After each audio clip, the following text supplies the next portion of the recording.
Hello students, just continuing the problem discussion on the SHM oscillation. So it is a section जहाँ पे हम लोग बात कर रहे हैं स्प्रिंग ब्लॉक सिस्टम का, जहाँ पे स्प्रिंग के साथ अब ब्लॉक आएगा, वहाँ पे हम लोग डिस्प्लेसमेंट देखेंगे, उसका ऑसिलेशंस की बात करेंगे, उनके टाइम पीरियड की बात करेंगे. ठीक है, one of the important part और section of that this chapter for the competitive exam. ठीक है, सो क्विक रिविजन और some basic questions on that your concept will be clear. तो सबसे पहला चीज जो स्प्रिंग है, जिसके साथ हमने कोई ब्लॉक या कोई मास हमने अटैच्ड कर दिया है. ठीक है, अगर उसमें कोई स्मॉल डिस्प्लेसमेंट होता है आफ्टर स्ट्रेचिंग और कंप्रेसिंग, देन वहां पे एक रिस्टोरिंग इलास्टिक फोर्स होता है. और ये कंसेप्ट वही जैसा कि हम लोग पहले भी जानते हैं. सो यहाँ भी हम लोग ये रिलेशंस लिख सकते हैं. F इज इक्वल टू या F is directly proportional to minus x, मतलब जिस तरफ हम फोर्स लगाते हैं उसके अपोजिट डायरेक्शन में क्या होता है, डिस्प्लेसमेंट होता है. और ये उसके उसी के थ्रू बाद में जब अगर हम ये फोर्स रिमूव कर देते हैं तो जो ऑब्जेक्ट है या जो सिस्टम है फिर से अपने ओरिजिनल शेप में आ जाता है. तो that is called the restoring force. अगर हम इसका यहाँ पे ग्राफ ड्रॉ करेंगे, so that graph will be what. अच्छा, एक चीज और यहाँ पे बात कर लेते हैं. जैसे ये F है तो प्रोपोर्शनल कांस्टेंट आएगा, दैट इज व्हाट माइनस के एक्स हो जाता है. सेम वैसे ही है. And K is nothing but it is what force constant या स्प्रिंग कांस्टेंट हम लोग बोलते हैं. तो यहाँ पे हम एक ग्राफ ड्रॉ करेंगे. ग्राफ हम लोग ड्रॉ करेंगे between spring constant K and length L, या फिर जैसे मैंने यहाँ पे x लिख दिया है. सो x is nothing but is elongation. जैसे जैसे स्प्रिंग या उसका लेंथ चेंज होगा तो कैसा होना है. So from here you can see that K is what inversely proportional to x हो रहा है. मतलब ये इसका ग्राफ इस तरीके का होगा. करेक्ट ना. तो पहला ग्राफ हमको याद रखना चाहिए. तो इनवर्सली प्रोपोर्शनल का मतलब कैसा हो गया, जैसे जैसे लेंथ बढ़ेगा K की वैल्यू क्या हो जाएगी, कम होती चली जाएगी. ठीक है. और दूसरा चीज यहाँ पे एक और बहुत अच्छा कंसेप्ट हमें याद रखना चाहिए जो प्रॉब्लम में भी यूज होने वाला है. वो है जो प्रॉब्लम में भी यूज होने वाला है, that is what K times x is equal to what constant, यानी कि स्प्रिंग कांस्टेंट और उसके लेंथ का जो मल्टीप्लिकेशन है वो क्या होता है, कांस्टेंट होता है. ठीक है. अच्छा, दूसरा अच्छा ये जो शेप आ रहा है ना ग्राफ में, इसको हम लोग रेक्टेंगुलर हाइपरबोला बोलते हैं. ठीक है, ये भी याद रखना चाहिए. समटाइम्स ऑप्शन के साथ केवल नाम पूछेगा कि भाई graph between K and L क्या होता है. So what is the name. Option में सर्कल, इलिप्स, हाइपरबोला दे सकता है. सो this is called the rectangular hyperbola. ठीक है. सो ये नाम भी याद रखना है, ग्राफ कैसा है वो भी याद रखना है. ठीक है. सो तीन चार रिलेशन एक साथ हमको यहाँ पे देखने को मिल रहा है. ठीक है. अब इसके बाद जैसे कि आता है स्प्रिंग पेंडुलम. अगर हम लोग बात करें, so what is the meaning of that spring pendulum. तो वेरी सिंपल भाई, अभी तक हम स्ट्रिंग के साथ कोई ब्लॉक अटैच कर रहे थे. अब हम क्या करेंगे, हमारे पास ये एक स्प्रिंग है. ठीक है. और स्प्रिंग के साथ हमने क्या कर दिया, ब्लॉक अटैच कर दिया. ठीक है. तो that is called the spring pendulum. और जितना भी सारे कंडीशंस हम स्ट्रिंग वाले केस में बात करे थे, सेम चीज यहाँ भी हो जाएगा. अब यहाँ पे टाइम पीरियड का अगर मैं फॉर्मूला की बात करूँ तो टाइम पीरियड या फोर्स इक्वेशन, तो अभी हम लोग ने फोर्स देखा इक्वेशन, सेम उसी तरीके से बात होगा कि अगर फोर्स हम लोग लगा रहे हैं तो एक्सेलरेशन आ जाएगा, अप्लाई कर रहे हैं तो एक्सेलरेशन आ जाएगा. एक्सेलरेशन आएगा और उसको हम डिस्प्लेसमेंट के टर्म में लिखेंगे तो सेकंड डेरिवेटिव लिख सकते हैं. इसका मतलब we can write F is equal to md2x by dt2. Correct. And this is equal to nothing but minus kx. तो फाइनली हमें कैसा मिल जाएगा, तो finally we can write what same equation d2x upon dt2 plus k by m x is equal to 0. Same differential equation हम लोग वहां पाते हैं. ठीक है. फाइंड आउट कर रहे हैं. अब यहाँ पे कह रहा है फिर से एक नई बात आ जाती है जिसको हम लोग ऑलरेडी जानते हैं, which is omega. Omega is equal to क्या लिखते हैं हम लोग, under root k by m लिखते हैं. जो कांस्टेंट k बाई एम है इसको हम लोग ओमेगा लिख देते हैं. ठीक है, या फिर इस रूट के साथ और या फिर ओमेगा स्क्वायर. तो जब ये ओमेगा हो जाता है देन टाइम पीरियड कैसे चेंज होगा. सो टाइम पीरियड क्या लिखते हैं हम लोग, time period is equal to 2 pi by omega लिखते हैं. तो अगर ये 2 पाई बाई ओमेगा हो रहा है और हम ये वैल्यू अगर सब्स्टिट्यूट कर देंगे तो that is equal to what 2 pi under root m by k हो जाएगा. तो ये हमारा टाइम पीरियड मिल जाएगा स्प्रिंग पेंडुलम के केस में, जहां पे k कौन है, it is the spring constant और m क्या हो गया, मास हो गया, जिस ब्लॉक को हमने स्प्रिंग के साथ अटैच किया है. करेक्ट.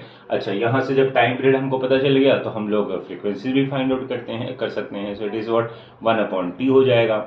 अब ये जो टाइम पीरियड ऑफ पेंडुलम है यहाँ पे हम लोग देख सकते हैं, अगर स्ट्रिंग के केस में हम लोग बात करते हैं तो वहाँ पे क्या लिखते हैं हम लोग, t इजिकल टू 2π/L/g लिखते हैं। यहाँ पे g नहीं दिखाई दे रहा है, इसका मतलब it is what, independent of g हो गया।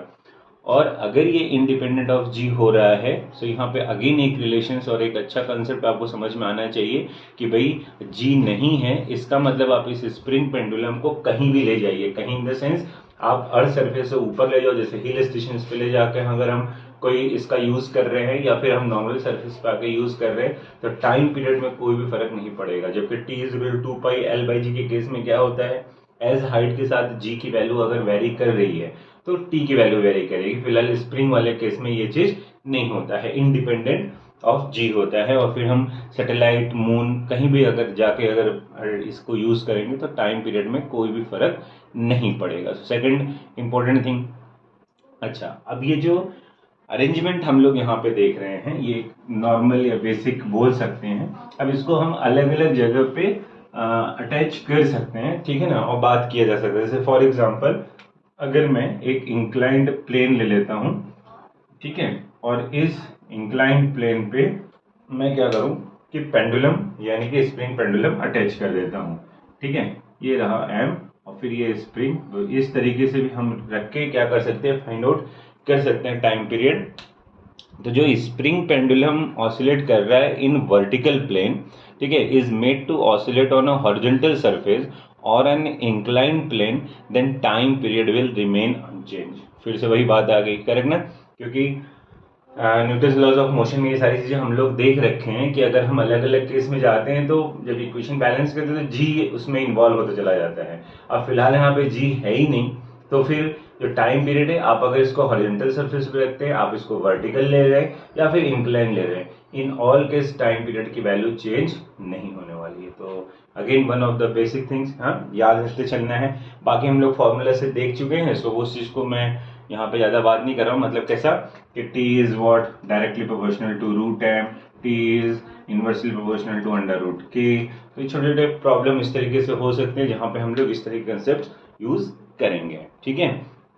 अब कुछ हम लोग यहाँ पे स्पेशल टाइप के कनेक्शंस बोल सकते हो या अरेंजमेंट ऑफ द सिस्टम हम लोग ले सकते हैं, यहाँ पे लेंगे अभी। तो जैसे कि सपोज दैट यहाँ पे दो ब्लॉक है, ठीक है, सो दो ब्लॉक है, इन दोनों ब्लॉक को हमने क्या कर दिया, स्प्रिंग के साथ ऐसे एक एंड पे एक ब्लॉक, एक एंड पे एक ब्लॉक, ऐसा मैंने अटैच कर दिया, ठीक है। तो two blocks attached with the common spring और end of the spring, correct. So मान लो अगर एक का मास हम m1 एज्यूम कर लेते हैं, एक का मास हमने m2 एज्यूम कर लिया, स्प्रिंग कांस्टेंट जो है वो क्या है, k हो जाता है। यहाँ भी हम टाइम पीरियड वही यूज करने वाले हैं, t is equal to 2, because हर समय जब भी अगर स्प्रिंग पेंडुलम रहा, जैसे स्प्रिंग केस में ऑलवेज हम लोग t is equal to 2π/L/g ले लेते हैं और बाकी l जैसे चेंज होता है उस तरीके का हम लोग काम करते चले जाते हैं, ठीक है ना। सेम यहाँ भी हम लोग क्या करेंगे, t is equal to 2πm/k ही होगा, बट थोड़ा सा चेंज कर देते हैं। जैसे यहाँ पे क्या होगा, t is equal to 2π√μ/k लिख देते हैं, ठीक है। और ये म्यू क्या होता है, that mu is nothing but mu is equal to m1 m2 upon m1 plus m2 होता है, करेक्ट। और इसको हम लोग क्या बोलते हैं, that is nothing but it is called the reduced mass, ठीक है। क्या बोलते हैं इसको, इसको बोलते हैं हम लोग reduced, it is the reduced mass, correct. हाँ, तो ये याद रखना है। समटाइम्स ऐसे सिस्टम में देगा और रिड्यूस मास की वैल्यू भी पूछ सकता है, या फिर ऐसा पेंडुलम ही रहा तो फिर हमको रिड्यूस्ड मास यूज करना ही है। तो याद रखना है time period is what, t is equal to 2π√μ/k। बाकी चीजें अभी जो हमने बताई वो सारी चीजें, ठीक है, ओके। सो ये एक कनेक्शन हो गया। अब अगर यही चीज मान लो वर्टिकल में अगर हम ले लिए तो अब रिलेशंस कैसे फाइंड आउट कर सकते हैं, मतलब एक नया चीज वहां पे कैसे आ सकता है, वहां पे हम जी के साथ कोरिलेशंस देख सकते हैं। जैसे कि इस पे प्रॉब्लम अच्छे हो जाते हैं जरा सा, ठीक है। अभी जैसे सपोज दैट हमने एक स्प्रिंग यानी वर्टिकल पेंडुलम, स्प्रिंग पेंडुलम रखा, ये ऐसा है, ठीक है, और यहाँ पे एक ब्लॉक लगा दिया, मास m हो गया, ठीक है। अब ये मास m हो गया, अब हमने इसमें कुछ फोर्स अप्लाई किया, जब मान लो इसका वेट ही है जिसकी वजह से ये क्या कर रहा है, नीचे आ रहा है। और अगर ये जो नीचे आ रहा है इसमें अगर एलोंगेशन या फिर स्ट्रेच हम लोग कर रहे हैं, that stretching is what y अगर हमने अज्यूम कर लिया है, ठीक है, due to what, due to weight. अगर ये कर लिया है तो यहाँ पे कैसा हो जाएगा, अगर हम इसका फ्री बॉडी डायग्राम देख लो, ठीक है ना, तो इसका फ्री बॉडी डायग्राम देखोगे तो कैसे चलेगा, इस ब्लॉक पे दो फोर्सेस काम कर रहे हैं। एक क्या हुआ, इसका mg जो कि नीचे की तरफ अप्लाई हो रहा है, दूसरा क्या हो रहा है, F इजिकल टू kx जो कि क्या हो रहा है, ऊपर की तरफ अप्लाई हो रहा है। इसका मतलब बैलेंस्ड पोजीशन में क्या हो जाएगा, kx is equal to what, mg हो गया। और जब ये kx is equal to mg हो जाएगा, so we can write m by k x, means हमने y ले रखा है, sorry, so it is y, यहाँ भी y, so m by k is equal to क्या हो जाएगा, m by k is equal to y by g हो गया। अब हमारे पास टाइम पीरियड का फॉर्मूला क्या था, ठीक है, टाइम पीरियड का formula is what, t is equal to 2 pi under root m by k था, और m बाई k की जगह क्या लिख दिया हमने, अब 2 pi under root y by g हो गया। क्लियर, तो ये कैसे कन्वर्ट हो रहा है ये याद रखना है। तो समटाइम्स अगर हमें प्रॉब्लम है, यहाँ पे कैसा वेट दिया है, क्या हो रहा है, फिर हमारे पास डेटा किस तरीके का आ रहा है, वहां पे हम क्या यूज करना है, सो इस तरीके से सिंप्लीफिकेशन यूज करके हम लोग टाइम पीरियड फाइंड आउट कर सकते हैं, ठीक है। सो एक वेरिएशन ये हो गया, एक और इसमें वेरिएशन सब नोट करके चलना है, ठीक है। अब एक और इसमें वेरिएशन, जैसे कि हम लोग क्या कर रहे हैं, जैसा भी हमने हॉरिजॉन्टल में दो सिस्टम को, ब्लॉक को एक साथ अटैच कर दिया था, सेम यहाँ पे ऐसा भी हो सकता है। एक ब्लॉक यहाँ पे मान लो M1, एक ब्लॉक यहाँ पे इट इज मान लो M2, correct, and now I am attaching this with the again common spring, ठीक है, ऐसा हुआ। अब ये क्या है, ये सरफेस पे ऐसे रख दिया गया है और ये ऑसिलेट हो रहा है, करेक्ट ना, spring constant is what k। अच्छा, एक चीज में ध्यान रखो, अब ये ऑसिलेट अगर होगा तो भाई ये तो ऊपर उठ के जा नहीं रहा है, बिकॉज ऐसा क्वेश्चन में कंडीशन दिया रहेगा। तो ये अगर सरफेस पे ही है तो केवल M1 क्या कर रहा है, ऑसिलेट हो रहा है, इनके में तो ऑसिलेशन हो ही नहीं रहा है। इसका मतलब इसका अगर हम टाइम पीरियड फाइंड आउट करने जाएंगे, so t is equal to 2 pi under root, instead of m it will be what, only m1 by k, ठीक है। सो एक अच्छा बात ये भी है, तो अगर ये वर्टिकल रहा तो हम इस तरीके से ले सकते हैं, ओके ओके। अभी कैसे है, अभी इसी स्प्रिंग ब्लॉक सिस्टम में अगर हमारे पास मोर देन 2 स्प्रिंग आ जाता है, करेक्ट ना, सो मोर देन 2 स्प्रिंग अगर आ गया तो फिर हम लोग इसमें कनेक्शन मतलब अरेंजमेंट ऐसा देगा। तो अरेंजमेंट कैसा हो सकता है, जैसे कि एक अरेंजमेंट इस तरीके, तो कॉम्बिनेशन इसको हम क्या बोलेंगे, सीरीज और पैरेलल में हम क्या कर रहे हैं, स्प्रिंग का अरेंजमेंट कर रहे हैं या कॉम्बिनेशंस लिख रहे हैं। जैसे फॉर एग्जांपल हमारे पास एक ब्लॉक है, ठीक है, और इस ब्लॉक को ऐसे रखा गया, ठीक है, और इसको हमने क्या करा कि दो स्प्रिंग के साथ हमने इसको ऐसे कनेक्ट कर दिया। एक स्प्रिंग कांस्टेंट K1 ले लो, एक का K2 ले लो, मास इज व्हाट M हो गया, ठीक है। सेम ऐसे ही एक और अरेंजमेंट है, इसमें ये एक spring, now there is a second spring, और फिर हमने क्या कर दिया, इसके साथ ये ब्लॉक कनेक्ट कर दिया। So this is what we are connecting a 2 spring in a series with 1 block, ठीक है ना। तो ये सीरीज कॉम्बिनेशन होगा। अच्छा, इस जब सीरीज कॉम्बिनेशन होता है तो इसमें क्या दिख क्या रहा है, अब जैसे कि मान लो हमने अगर फोर्स अप्लाई करा तो दोनों ही स्प्रिंग में क्या होना है, एलोंगेशन होगा, वंस यू आर कंप्रेस्ड और स्टिच जो भी काम कर रहे हो तो एलोंगेशन होगा, यानी कि दोनों स्प्रिंग पे फोर्स क्या हो रहा है, सेम अप्लाई हो रहा है, करेक्ट ना।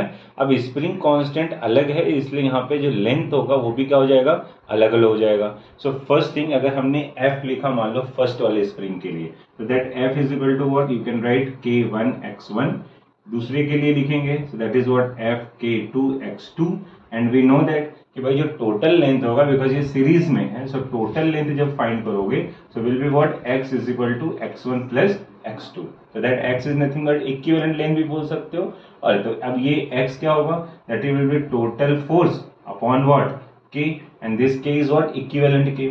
same here x1 को लिखोगे, so x1 क्या हो जाएगा, it is ये भी F, क्योंकि दोनों केस में फोर्स की वैल्यू सेम है, सो F upon K1 and F upon K2। और सबके आगे निगेटिव है तो हम निगेटिव यहाँ पे ऐसा लगा देंगे, तो कैंसिल भी हो जाना है। So finally will get what 1 upon K is equal to 1 upon K1 plus 1 upon K2। तो ये जो K मिल रहा है दो स्प्रिंग के लिए, वो क्या हो रहा है, इक्विवेलेंट K मिल रहा है, ठीक है ना। सो इसका मतलब क्या हुआ, जब सीरीज कॉम्बिनेशन रहेगा and we need to find the equivalent spring constant, या फिर हमें टाइम पीरियड भी अगर यूज करना है, so in that case we need to find the equivalent. तो ये कंसेप्ट याद रखना है, पहले तो टोटल लेंथ ये रहना है, दूसरी बात on both the spring force will be what, same, ठीक है। तो ये रहा 1/k is equal to 1/k1 1/k2। Yes, आप इसको रेजिस्टेंस वाले केस के साथ कोरिलेट कर सकते हैं याद रखने के लिए, ठीक है। अच्छा, अब यहीं पे अगर हमें क्या करना हो, जैसे अभी तो फिलहाल ये दो स्प्रिंग है तो कोई प्रॉब्लम नहीं है, यहाँ पे तुम लगे तो ऐसे भी लिख सकते हो दो स्प्रिंग के लिए k is equal to K1 K2 upon K1 plus K2। तो खैर ये सिंप्लीफिकेशन पार्ट है, I hope everyone can do that one, और टाइम पीरियड भी और फ्रीक्वेंसी भी हम इसके अकॉर्डिंगली फाइंड आउट कर सकते हैं। अब यहीं पे क्या होगा, पैरेलल कॉम्बिनेशंस आते हैं, ठीक है। This is what it is the series combination. तो अब अगर हम लोग पैरेलल कॉम्बिनेशन की बात करेंगे, सो पैरेलल कॉम्बिनेशन में क्या पॉसिबिलिटीज हो सकती है, सो जो बेसिक पॉसिबिलिटीज है वो मैं यहाँ पे बता दे रहा हूँ। तो जैसे कि सपोज दैट ये ऐसा कोई सिस्टम है, ठीक है, ये सिस्टम है, यहाँ पे एक ब्लॉक है, ओके, मास m एज्यूम कर लो, और एक स्प्रिंग यहाँ पे ऐसे कनेक्ट किया गया, दूसरे को ऐसे कनेक्ट कर दिया गया, spring constant K1 and K2, ठीक है, एक possibilities. Second is what, you are taking two springs like that, एक ऐसा ले लिया, ब्लॉक इसके साथ ऐसा अटैच कर दिए। सो अब इसका स्प्रिंग कांस्टेंट K1, इसका K2, मास m, एक ही हो गया। सेम इसी चीज को हम वर्टिकली भी ले सकते हैं, मतलब एक पॉसिबिलिटीज ये है, ये ऐसा लगाया, इसको हमने ब्लॉक के साथ ऐसे अटैच कर दिया, ठीक है, दूसरा स्प्रिंग लिया, उसको इस एंड से अटैच किया, और सरफेस यहाँ भी spring constant K1 and K2। So these are the possibilities जब हम पैरेलल कॉम्बिनेशन की बात करते हैं। अब देखो पैरेलल कॉम्बिनेशन में क्या होना है, पहले चीज कि भाई अब यहाँ पे अगर हम लोग पैरेलल कॉम्बिनेशन में बात कर रहे हैं, तो ये तो सही बात है कि स्प्रिंग कांस्टेंट अगर अलग अलग है तो दोनों में जो लेंथ होगा, एलोंगेशन जो होगा, x की वैल्यू वो भी क्या होनी है, अलग अलग ही होगा, ऐसा है क्या, नहीं। अब यहाँ पे क्या है कि अब अगर आप इसमें फोर्स लगाते हैं, so elongation will be what, same. कैसे भाई, सबसे अच्छा एग्जांपल यही वाला है, अगर तुमने इसमें F फोर्स अप्लाई करा तो इसमें भी वही एलोंगेशन दिखाई देगा, इसमें भी वही, क्योंकि पैरेलली बढ़ रहे हैं। सेम वैसे अगर यहाँ पे बात करो तो जितना x ये इधर जाएगा उतना ही x ये क्या होगा, एक स्ट्रेच होगा तो एक कंप्रेस होगा। सेम थिंग यहाँ भी, जितना कंप्रेस उतना ही यहाँ पे स्ट्रेच, मतलब हर जगह जो चेंज इन x है, मतलब एलोंगेशन है, चेंज इन लेंथ है, that will be what, same होना है, करेक्ट। लेकिन फोर्स जो अप्लाई हो रहा है, दोनों फोर्स अलग अलग, क्योंकि दोनों का स्प्रिंग कांस्टेंट अलग अलग है, करेक्ट ना। तो अब यहाँ पे कैसा होना है कि हम यहाँ पे नेट फोर्स लिखेंगे, करेक्ट ना।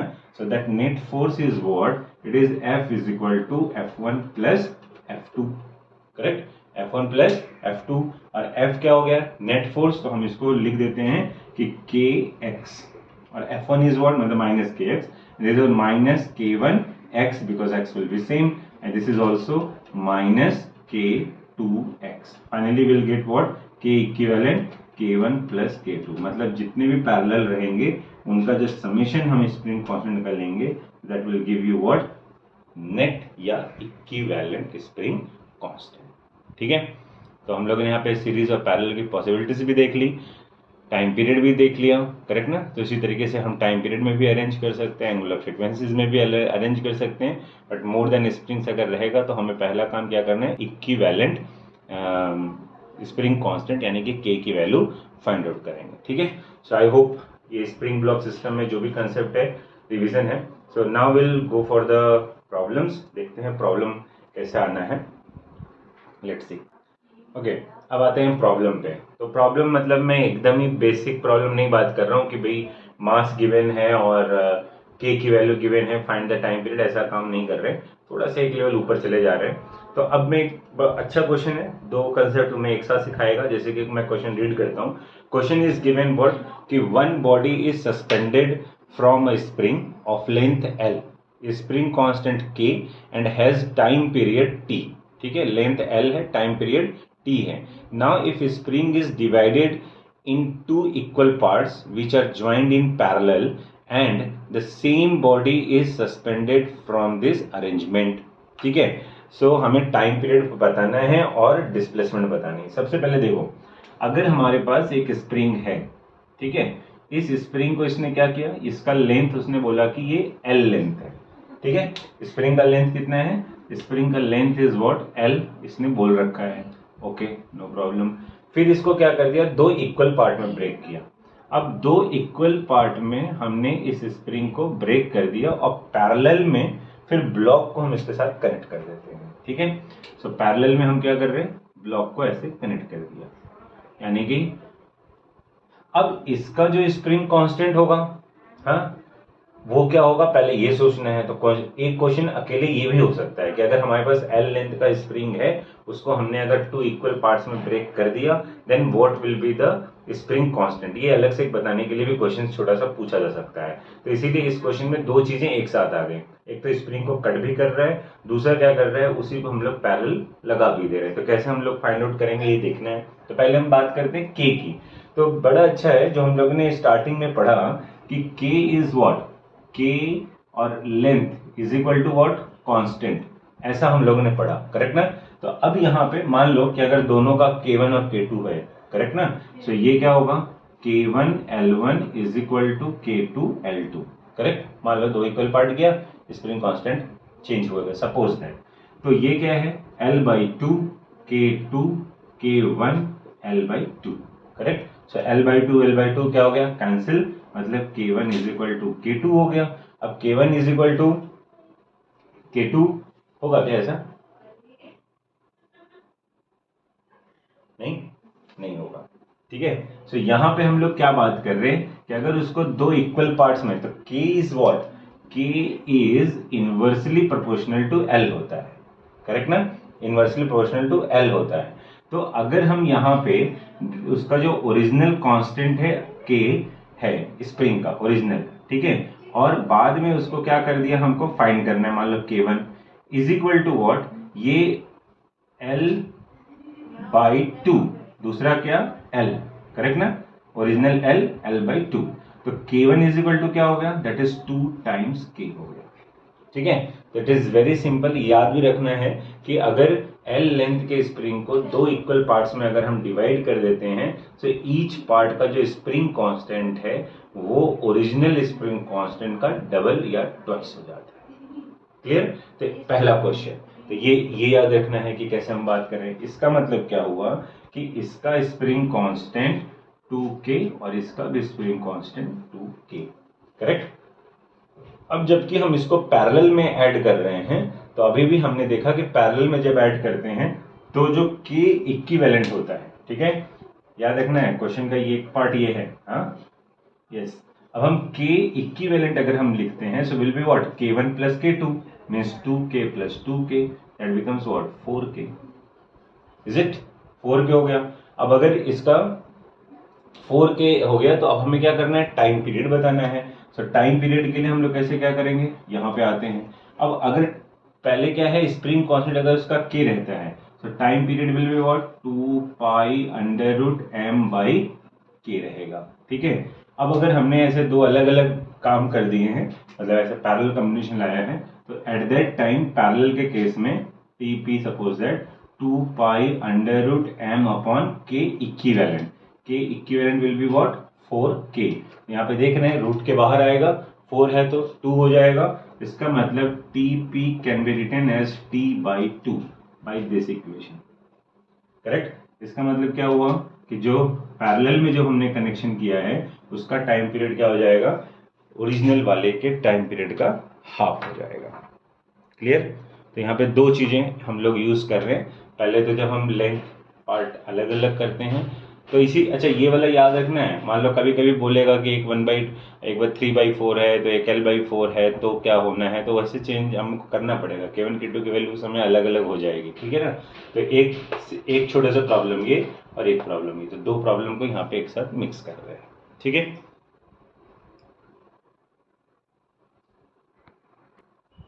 अब ये एक अच्छा क्वेश्चन है, ये भी है, बढ़िया क्वेश्चन है। तो अरेंजमेंट हम यहाँ पे देख रहे हैं, एक ब्लॉक है जिसका मास m है, उसके ऊपर एक और हैंड रख दे जिसका स्मॉल m है, और इन दोनों के बीच में फ्रिक्शन है, और उसका फ्रिक्शन कांस्टेंट क्या है, म्यू है, करेक्ट। मैं क्वेश्चन रीड करता हूँ कि a block of mass small m is on horizontal slab of mass m which is connected, moving horizontally and executing SHM. The coefficient of friction between what block and slab is mu. If block is not separated from the slab, then determine angular frequency of the oscillation. ठीक है, तो मतलब क्या हो रहा है कि ये जो ब्लॉक है इस स्लैब को छोड़ नहीं रहा है, इसी के ऊपर है, करेक्ट ना। तो अगर इस ऐसा रहना है then what will be the angular frequency of the, ठीक है। अच्छा, अब यहाँ पे क्वेश्चन अच्छा क्यों है, पहले ये भी देख लो, क्योंकि यहाँ पे दो कंसेप्ट एक साथ आ जा रहा है। पहला कैसा हो गया, फ्रिक्शन भी आ गया और एसएचएम तो मान लो है ही है। ओके, अब इसको सोचना कैसे है, तो इसके लिए आपको स्टैटिक फ्रिक्शन का कंसेप्ट क्लियर होना चाहिए। तो you know that there are 3 types of friction, जिसमें कि स्टैटिक फ्रिक्शन क्या होता है, सबसे हाई हो रहा है, ठीक है ना। तो अगर ये ब्लॉक इसको जाने नहीं दे रहा है, इसका मतलब स्टैटिक फ्रिक्शन इज व्हाट, मोर। अच्छा, इस केस में या ऐसे केस में सबसे पहले हमें क्या करना चाहिए, जितने भी फोर्स अप्लाई हो रहे हैं सिस्टम पे वो हमें वेरीफाई करना चाहिए। तो पहला तो कौन सा है, फ्रिक्शन है तो फ्रिक्शन फोर्स अप्लाई हो रहा है, and second is what, second is that जो हमारे ऑसिलेशन में यानी कि रीस्टोरिंग फोर्स जो है वो अप्लाई हो रहा है। तो टोटल मिला के केवल सिस्टम पे दो फोर्सेस अप्लाई हो रहे हैं। तीसरा आप ग्रेविटी बोल सकते हैं, but it is not affecting the motions because it is what, perpendicular downward direction से रहेगा, तो नॉर्मल बैलेंस कर रहे हैं, नो प्रॉब्लम, ठीक है। सो इसका मतलब टोटल दो फोर्सेस अप्लाई हो रहे हैं, one is what restoring force, second is what friction force. अब हमें ये पता है या क्वेश्चन में ऐसा गिवन है कि ऑब्जेक्ट क्या कर रहा है, स्लैब को छोड़ नहीं रहा है, उसी के ऊपर रहना है, देन एंगुलर फ्रीक्वेंसी क्या होनी चाहिए। अब अगर ये मूव होके बाहर नहीं जा रहा है, इसका मतलब है कि फ्रिक्शन फोर्स या static friction force will be greater than the restoring, और तभी ये काम हो सकता है, अदरवाइज नहीं हो सकता है। बस यही क्वेश्चन में हमें आंसर बता दे रहा है। So what will be the relation? Relation is what? F restoring should be what? Less than or equal to F friction or static friction. बस हमारा काम हो गया, करेक्ट। अब हम क्या करेंगे, इसमें वैल्यू पुट करो।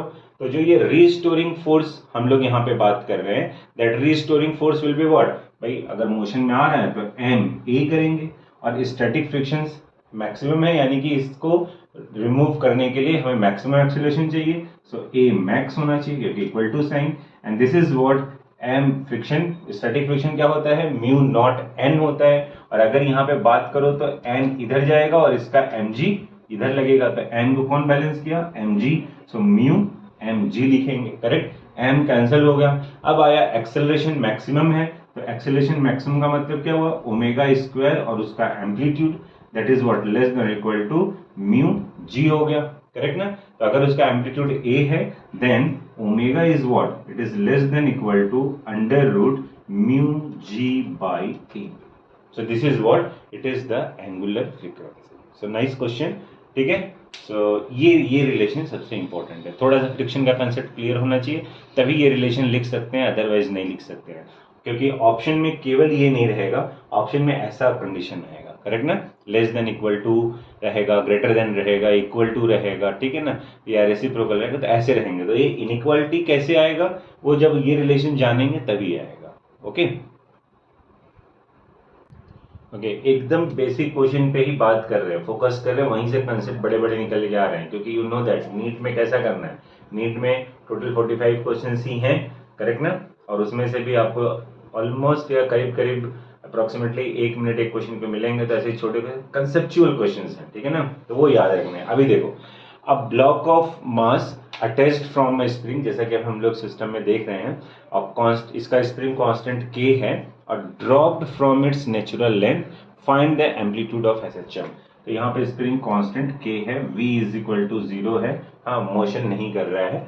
ड्रॉप फ्रॉम नेचुरल लेंथ का मतलब कैसा हुआ कि अभी कोई भी फोर्स नहीं इस पे अप्लाई हो रहा है और फिर इसके वेट के थ्रू इसका क्या हो जा रहा है, लेंथ बढ़ जा रहा है, करेक्ट। तो यहाँ पे ये अपने ओरिजिनल लेंथ पे है, एक्स एलोंगेशन बोलो या जो भी बोलो, या फिर एलोंगेशन इज 0 बोल दो, विल बी बेटर, ठीक है। पहला कंडीशन ये है। और जब ये इंक्रीज हो रहा है सो स्टिल इसका वेलोसिटी तो 0 ही है, बट नाउ दिस टाइम इसके पास कुछ तो एलोंगेशन हो जाता है, करेक्ट ना। कुछ भी x1 एज्यूम कर लेते हैं। सो ये हो जा रहा है। तो हमें क्या करना है, इसी x की वैल्यू हमें क्या करनी है, फाइंड आउट, सॉरी x0 की वैल्यू हमें क्या करनी है, फाइंड आउट करनी है। तो अब यहाँ पे कौन सा कंसेप्ट यूज करना है कि जब ये अपने नेचुरल लेंथ से आ जा रहा है, इसका मतलब क्या हो रहा है, इसकी एनर्जी यहाँ पे यूज हो रही है, जो रीस्टोरिंग एनर्जी है ना, वही एनर्जी यहाँ पे क्या हो रही है, यूज हो रही है। And that energy is nothing but, हम कहाँ से लेके आएंगे, it is what, it is the work energy theorem, ठीक है ना।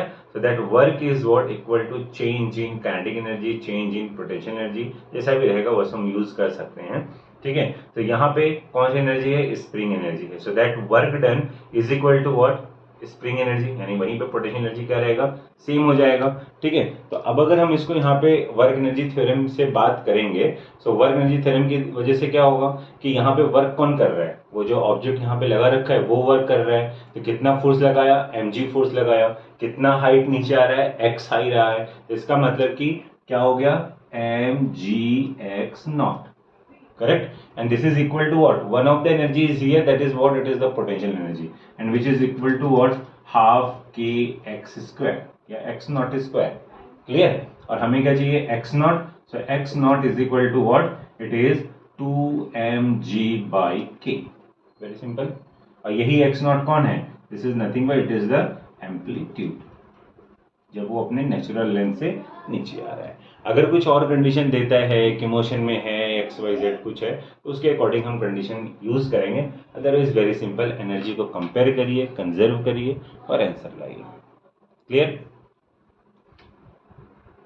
अच्छा, एक और क्वेश्चन बहुत छोटा सा है, जैसे कि यहाँ पे दे रखा है कि इनफाइनाइट स्प्रिंग्स है, करेक्ट ना, इनफाइनाइट स्प्रिंग्स है, okay, infinite springs with springs constant what, उसका स्प्रिंग कांस्टेंट क्या दिया है इसने, इनफाइनाइट स्प्रिंग का जो स्प्रिंग कांस्टेंट है विच इज k, ठीक है, k 2k 4k and so on, इस तरीके का है, ठीक है। हमें क्या करना है, calculate the effective force constant of spring when they are connected in series, ठीक है ना। सीरीज में अगर कनेक्ट कर दिया जाए तो फिर इनको हमारा इफेक्टिव बताना है।